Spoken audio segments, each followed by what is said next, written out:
नमस्कार। भरपूर कमेंट्स येत होत्या की घरातील उंदीर किंवा चिचुंदरी घालवण्यासाठी काहीतरी उपाय सांगा। त्यासाठी मी एक असा घरगुती उपाय घेऊन आलेली आहे की ज्यामुळे तुमच्या घरामध्ये अजिबात उंदीर जे आहेत ते शिरकाव करणार नाहीत आणि घरामध्ये जे अगोदरच उंदीर आहेत त्याला घराच्या बाहेर कसं काढायचं ते देखील आपण पाहणार आहोत।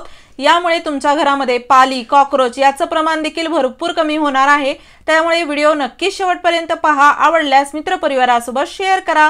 इथे आपण काही वस्तू घरातीलच वापरणार आहोत। अगदी घरगुती उपाय आहे, त्यामुळे याचा दुष्परिणाम तर होणारच नाही, होईल तर फायदाच होणार आहे।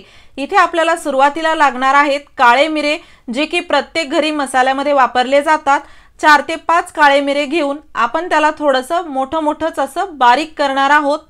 घरामध्ये किंवा घराच्या बाहेर दुकानामध्ये कुठे उंदीर झाले की भरपूर आपलं नुकसान होतं। जसं की दुकानामध्ये तर काही पाकिट असतात ते तोडतात किंवा जसं तेलाचे पाकिट कुरतडतात किंवा इतर धान्याची नासाडी करतात। त्यासोबतच आपल्या घरामध्ये उंदीर झाल्यानंतर कुठे ते कूलरच्या मध्ये जाऊन त्याचे वायर तोडतात किंवा एसी मध्ये जाऊन ते खराब करतात। अशा भरपूर महागड्या वस्तू यामुळे आपल्या खराब होऊ शकतात। कपाटात जर एकदा उंदीर गेला तर आपले पूर्ण कपडे खराब झाले म्हणून समजा। एकतर त्यावरती ते पूर्ण घाण असा वास सुटतो आणि त्यासोबतच ते कपडे देखील कुरतडतात। त्यामुळे यांना घरातून घालवणं खूप जास्त गरजेचं आहे, तेही न मारता। कारण की घरामध्ये जर उंदीर मारण्याचं तुम्ही औषध टाकलं तर उंदीर नक्कीच मरतात, पण इकडे तिकडे कोपऱ्यामध्ये जाऊन मरतात आणि जेव्हा घाण वास सुटतो तेव्हा लक्षात येतं इथे उंदीर मेलेला आहे। परत त्या साफसफाईसाठी बराच आपला वेळ जातो, रोगराई पसरण्याची शक्यता असते। त्यामुळे नक्कीच त्यांना न मारता तुम्ही घालवू शकता, तेही घरगुती पद्धतीने। तर इथे मी काळे मिरे व्यवस्थित थोडेसे बारीक करून घेतलेले आहेत। त्यानंतर एक वाटी आपल्याला घ्यायची आहे किंवा ही काळ्या मिऱ्याचीच वाटी तुम्ही घेऊ शकता। यामध्ये आपण हे काळे मिरे असे टाकलेले आहेत। पूर्ण आपण 3 ते 4 काळे मिरे घेतले होते, त्यांना बारीक करून असं घेतल्यानंतर यामध्ये आपल्याला टाकायचं आहे। आणि त्यानंतर यामध्ये आपल्याला अजून एक वस्तू लागणार आहे, ती म्हणजे कापूर। कापूर तुम्ही आपल्या घरी जेव्हा आपण पूजेसाठी वापरतो तेव्हा तुम्ही पाहिलंच असेल, कापूरचा जो वास आहे तो खूप वेळासाठी टिकून राहतो। घरामध्ये निगेटिव्ह एनर्जी घालवण्यासाठी, पॉझिटिव्ह एनर्जी आणण्यासाठी कापूरचा वापर केला जातो। त्यासोबतच दुर्गंधी जाते यामुळे, किंवा घरामध्ये जे चिलट असतात ते देखील जाण्यासाठी आपण याचा वापर करू शकतो। भरपूर फायदे आहेत। त्यासोबतच आपल्या घरातील जे जीवजंतू असतात त्यांना देखील घराबाहेर काढण्यासाठी आपण कापूरचा उपयोग करू शकतो। तर इथे आपल्याला जास्त नाही, पण कापूरची 1 ते 2 अशा छोट्या वड्या घ्यायच्या आहेत आणि यांना आपण असं हाताने बारीक करून यामध्ये टाकणार आहोत। हाताने जर कापूर बारीक होत नसेल तर तुम्ही याला कागदामध्ये घेऊन देखील बारीक करू शकता। पण लक्षात ठेवा, कापूर ज्या भांड्यामध्ये आपण टाकत आहोत त्या भांड्याचा थोडासा वास येतो धुतल्यानंतरही। त्यामुळे असं भांड निवडा जे तुम्ही दररोजच्या खाण्यापिण्याच्या गोष्टीसाठी वापरत नाहीत। तर कापूर यामध्ये आपण बारीक करून टाकलेला आहे। यानंतर आपल्याला अजून घरातील 2 ते 3 वस्तू ऍड करायच्या आहेत, जेणेकरून याला आपण घरामध्ये वापरू शकतो आणि नेहमीप्रमाणे आपण याला स्प्रे किंवा जसं पेस्ट बनवणार नाही, तर अगदी वेगळ्या पद्धतीने याचा आपल्याला वापर करायचा आहे। तर इथे त्यानंतर आपल्याला लागणार आहे कोलगेट किंवा कोणतंही टूथपेस्ट तुम्ही इथे वापरू शकता आणि हे वापरणं खूप गरजेचं आहे। कारण की आपण यामध्ये ज्या वस्तू टाकत आहोत, जसं की आता काळे मिरे म्हणा किंवा कापूर जर तुम्ही असाच उघडा ठेवला तर हवेने तो पूर्ण उडून जातो। त्यासाठी इथे आपण कोलगेट वापरत आहोत, जेणेकरून कोलगेटच्या पेस्टमध्ये जेव्हा आपण कापूर मिक्स करू त्यावेळेस तो जो कापूर आहे तो अजिबात पूर्णपणे संपणार नाही, त्यामधून थोडा का होईना सुगंध येत राहील। यामुळे आपल्याला टूथपेस्ट वापरणं गरजेचं आहे, कारण की टूथपेस्ट तुम्ही पाहिला असेल लवकर वाळत नाही। तुम्ही जर जमिनीवर टूथपेस्ट पडलेलं पाहिलं तर अगदी 2 ते 3 दिवस ते तसंच ओलसर राहतं। तर याचाच आपल्याला इथे फायदा घ्यायचा आहे। त्यानंतर यामध्ये आपण टाकणार आहोत टॅल्कम पावडर, कोणतंही सुगंधित थोडंसं पावडर आपल्याला यामध्ये टाकायचं आहे। यानंतर आपल्याला सर्वात महत्त्वाची यामध्ये एक वस्तू टाकायची आहे, ती म्हणजे लसूण। इथे तुम्ही कांद्याचा वापर देखील करू शकता, पण लसूण हा जो आहे तो जास्त वेळ त्याचा वास टिकून राहतो। त्यासोबतच खूप जास्त तीव्र असा त्याचा वास असतो। त्यामुळे आपण इथे लसूण वापरणार आहोत आणि जास्त वापरायचा नाही, याची फक्त 1 कळी आपल्याला वापरायची आहे। तर याला मी खिसणीने असं थोडंसं खिसून घेणार आहे, जेणेकरून अजूनच यामधून सुगंध येत राहील। आणि हो, तुम्ही हा व्हिडिओ कोणत्या गावातून किंवा शहरातून पाहत आहात ते मला कमेंट बॉक्समध्ये नक्की सांगा, जेणेकरून माझा व्हिडिओ कुठे कुठे पोहोचला मला ते कळेल। आणि यामध्ये मी पूर्ण वस्तू अशा मिक्स केलेल्या आहेत।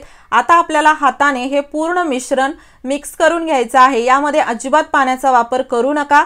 यामधून एक प्रकारचा असा वास येतो, जो की आपल्यासाठी तर जास्त असा घातक किंवा त्रासदायक नसतो, पण जे आपल्या घरामध्ये किडे असतात, अनावश्यक गोष्टी असतात, जसं की पाली, उंदीर, चिचुंद्री किंवा झुरू यांच्यासाठी हा वास थोडासा त्रासदायक होऊ शकतो।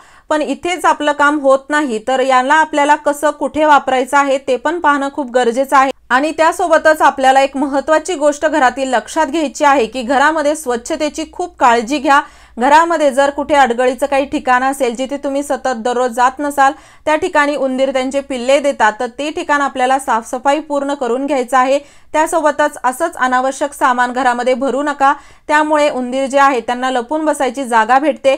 घराची जर स्वच्छता ठेवली नाही तर घरामध्ये इकडे तिकडे उघडे अन्नपदार्थ, कचरा त्यामधून उंदरांना आपल्या घरामध्ये खायला भेटतं आणि जिथे त्यांना खायला भेटतं ते तिथे कायमचे राहतात। त्यामुळे कचरा आपल्याला रात्रीच्या वेळी घराच्या बाहेर फेकून द्यायचा आहे। अजिबात कचरा घरामध्ये ठेवू नका। त्यासोबतच घराच्या स्वच्छतेची काळजी घ्या। तुमच्या घरामध्ये परत कधीच उंदीर होणार नाहीत। संध्याकाळच्या वेळी आपल्याला दरवाजे, खिडक्या बंद करायच्या आहेत, जेणेकरून घराच्या बाहेर जर कुठे उंदीर असतील ते देखील घरामध्ये येणार नाहीत। तर इथे आपण ही जी पेस्ट आहे ती आपल्याला अशी वापरायची आहे। थोडीशी पेस्ट बोटांवरती घ्या आणि आपल्याला एकदम आपला जो मेन डोअर आहे, घराचा दरवाजा आहे, त्या दरवाजाच्या अवतीभोवती हे जे आपण पेस्ट आहे ती अगदी थोडी थोडीशी लावायची आहे। पूर्ण असा एक थर त्यावरती जमा करायचा नाही, तर फक्त आपण याला असं थोडंसं लावणार आहोत, जेणेकरून याचा जो वास आहे तो या ठिकाणी राहील। आणि जसं की मी म्हणलं, यामध्ये आपण ज्या वस्तू वापरल्या आहेत त्या हे जे पेस्ट आहे याला कोरडं पडू देत नाहीत। हे ओलं राहिल्यामुळे यामधून वास येत राहतो आणि भरपूर दिवस आपल्या घराचं हे संरक्षण होतं। तर इथे ही पेस्ट तुम्ही पाहू शकता, चौकटीच्या आजूबाजूला मी लावून घेत आहे, जेणेकरून पाली वरच्या भागातून घरात येऊ नयेत आणि उंदीर खालच्या बाजूने अजिबात घरामध्ये येऊ नयेत। तर इथे मी याला दरवाजाच्या आतमध्ये देखील लावत आहे। तर आपल्या घराच्या अगदी कान्याकोपऱ्यामध्ये आपल्याला हा पूर्ण पेस्ट लावायचा आहे। जास्त थर लावू नका, फक्त थोडे थोडे असे डॉट दिल्यासारखं आपल्याला इथे करायचं आहे। तर इथे मी याला अशा कोपऱ्या कोपऱ्याने देखील लावत आहे, कारण की तुम्ही पाहिलं असेल उंदीर जे आहे ते लपून लपून असं कोपऱ्याने चालतात भिंतीच्या बाजूने। तर नक्कीच आपण हे पेस्ट लावल्यामुळे त्यांना घरामध्ये कुठेच राहावं वाटणार नाही आणि घराची स्वच्छता ठेवल्यामुळे घरामध्ये त्यांना खायला प्यायला अजिबात भेटणार नाही। ते आपल्या घरातून आजच पळून जातील, कारण की याचा जो वास आहे तो उंदरांना असह्य होतो, त्यांना यामुळे त्रास होतो। त्यासोबतच त्यांना आपल्या घरामध्ये धोका जाणवतो आणि ते आपल्या घरातून पळून जातात। लक्षात ठेवा, यामध्ये आपण कापूर वापरलेला आहे, तर इथे आपल्याला गॅसच्या शेगडीपाशी याला वापरायचं नाही, कारण की कापूरला लवकर आग लागते, ते पेट घेतं। त्यामुळे शेगडीपाशी वापरू नका। बाकी तुम्ही इतर ठिकाणी याला कुठेही वापरू शकता, जसं खिडकीच्या बाहेर किंवा इतर ठिकाणी। तुम्हाला हा व्हिडिओ कसा वाटला मला कमेंट बॉक्समध्ये सांगा। व्हिडिओ आवडला असेल लाईक करा, शेअर करा, चॅनलवर नवीन असाल सबस्क्राइब नक्की करा। अशीच उपयोगी व्हिडिओज मी तुमच्यासाठी घेऊन येत राहते। आणि हो, पूर्ण व्हिडिओ पाहिल्याबद्दल मनापासून धन्यवाद। चला तर मग परत भेटू।